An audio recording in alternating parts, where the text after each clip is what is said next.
hope you had a good weekend. So today we are still continuing our poetry unit, but this will be our last week on poetry unit, and we have something really fun planned for the following week. I'll give you a clue. If you like plays or you like movies, I think you'll have a lot of fun with next week's unit. All right, so today we are continuing on with our poetry unit, and we are going to talk about Diamanté poems. Do you know what a Diamanté poem is? Think about what the word Diamanté sounds like. Take a look at my poem. Do you see a shape to it? So a Diamanté means a diamond poem. All right, so we talked about how sometimes poetry doesn't have a lot of rules, but sometimes it also does. And today's poem has a lot of rules to it, but they're easy rules. To be able to successfully follow those rules, we do have to review some of our vocab from this school year. So the first thing we need to know is parts of speech. I'm going to go through the parts of speech with you. I'm going to ask you what part of speech, what things are with parts of speech, and then I want you to go ahead and say it back to me, okay? So the first is, what are nouns? Go ahead, tell me. If you said a person, a place, a thing, or idea, give yourselves a thumbs up. Okay? So, mom, dad, brother, sister, house, grocery store, Walmart, tree, those are all going to be nouns. All right? Ready? Tell me what a verb is. Good. If you said an action word, like jumping, hopping, sleeping, walking, those are going to be good verbs, okay? Adjectives are the last one that we need to know for today's poem, okay? So remind me, what is an adjective? If you said it's a word that describes nouns, thumbs up, good job. All right, so that would be words like big, small, hard, soft, yellow, orange, any word that could describe a person, place, thing, or idea. All right, so let's get on with our poem. You're going to see that I have attached a document onto the email, and it says Diamanté Poem, okay? You do not have to print that off. You can just look at it so that you have the rules for how to write this poem. It's a nice worksheet. It lays everything out really nice and neat for you. You can get onto the computer and look at it, read it, and then write your Diamanté poem on a lined piece of paper or a white piece of paper, or even on the computer. So you can write your Diamanté poem somewhere else. You do not need to print off that worksheet, okay? It's just a really good guide. All right, so a Diamanté poem starts with a noun on top. So I'm gonna go ahead and show you my little thing. All right.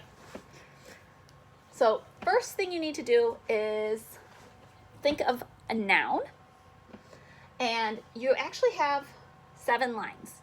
You're gonna have line 1, 2, 3, 4, 5, 6, 7. And you're gonna do line 1 in line 7 first, okay? Now, they can be synonyms. What does synonym mean? If you said the same, good job. So words that are very similar, or they can be antonyms. Well, if you know what a synonym is, I think you guys can figure out what an antonym is, right? Opposites. All right, so you could have an opposite word. So you could do like black, white. Okay, my dogs are about to bark, I think, so hold on.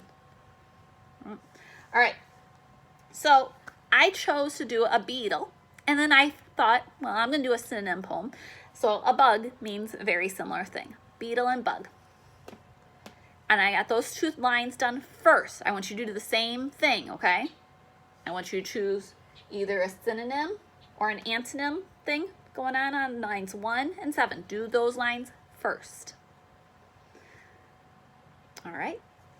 Next, you're gonna move on. You're gonna put 2 words on the next line, and they need to be adjectives. Remember, adjectives describe nouns.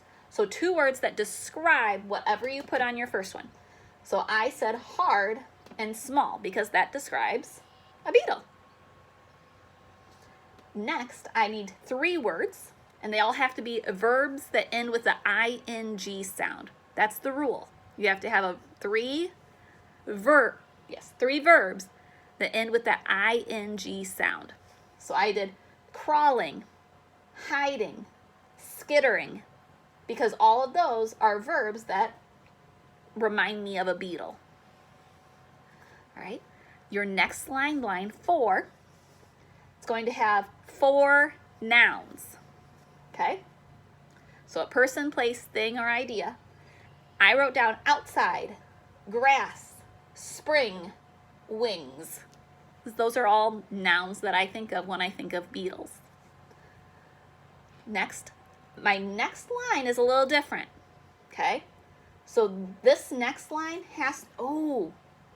so let me go back just a second. If you are doing, so up here where it talks about your nouns, these 2 nouns, your first 2 nouns, should describe or talk about or remind you of your top noun. The second 2 nouns are supposed to remind you or make you think of your bottom noun. So if you're doing antonyms, you're going to want to be really careful about this. Mine was easy just because they're synonyms, so they mean pretty much the same thing. But if you're doing an antonym, make sure you pay attention to that. All right, so now 3 verbs that go with your bottom noun.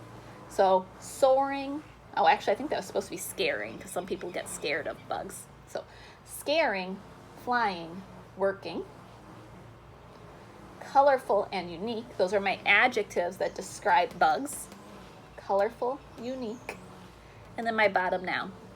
All right, so use that worksheet to help you remember what the rules are. It's really simple, really easy. Just follow those rules and your poem shouldn't take you very long. All right, guys, bye. Good luck writing. I can't wait to see them and hear them.